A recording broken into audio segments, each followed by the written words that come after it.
So the dashboard is typically the first place you arrive at when you first log into Dronedesk. Across the top, you have panels relating to the various sections within the system. Clicking on the panel will take you to that section. Clicking on the plus icon in that panel will take you to the relevant section and open up the new record form.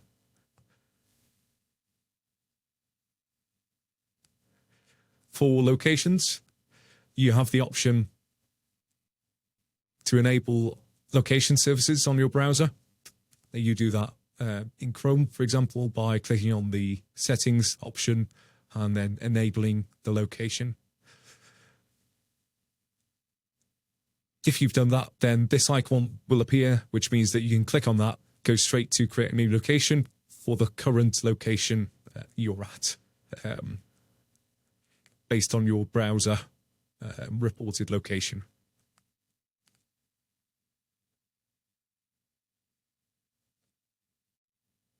Other panels on the dashboard include the job status. So this will show you accounts of the records that you've got in the various statuses that you're able to move jobs through. Clicking on those will take you to the jobs table, which will be pre-filtered to the option that you selected. So planned in this case. Flight currency. This chart will show you your currency, in other words, your flight minutes in the last 3 months in this example. If you're the admin on the account, you'll be able to see all of your pilots and their current currency status, so whether it's lapsed or current. And selecting the pilot will show the chart of their current flights. Clicking on the icon in the top right of that panel will take you to the flight log report page where you're able to run a flight log report.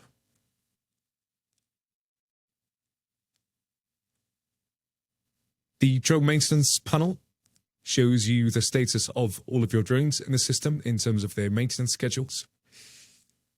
Clicking on this will take you to the maintenance dashboard, which will show you the current maintenance status.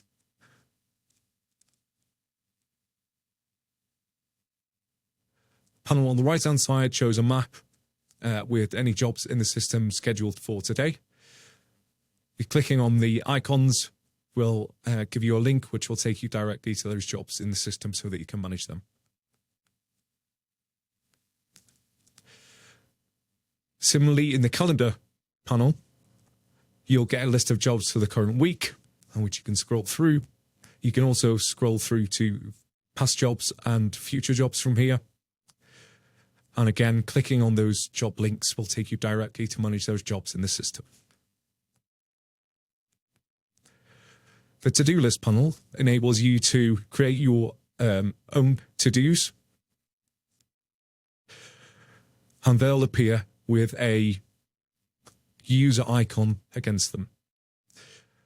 And then as you do them, you can click on them to cross them out and mark them as done. You also have the option to delete them if you no longer want to see them in the panel.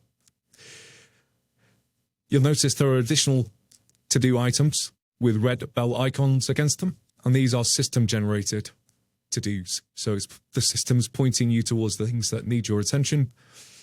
So in this example, we've got an A3S firmware release.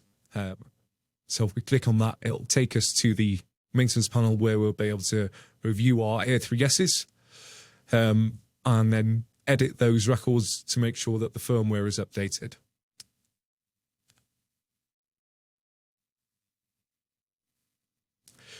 Similarly, with jobs past their next action date, clicking on that will take you to a jobs table listing those jobs that are affected by that status. You do have the option to hide the calendar and the to-do list if you don't want to see them in the system.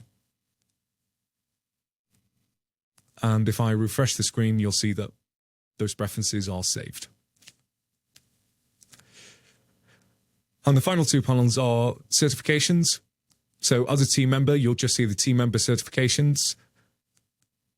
Clicking on that icon will take you to your team member record, where you'll be able to modify or update your team member certifications.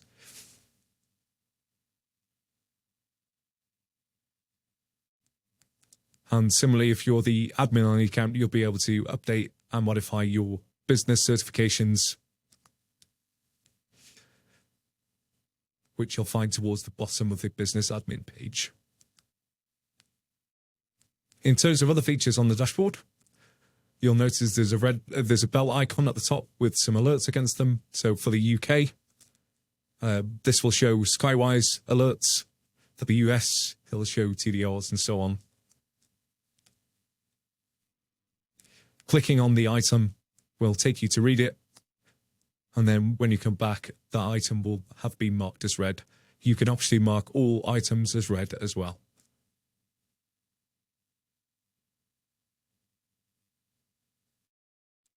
So that's a quick run through of the dashboard and the main functionality.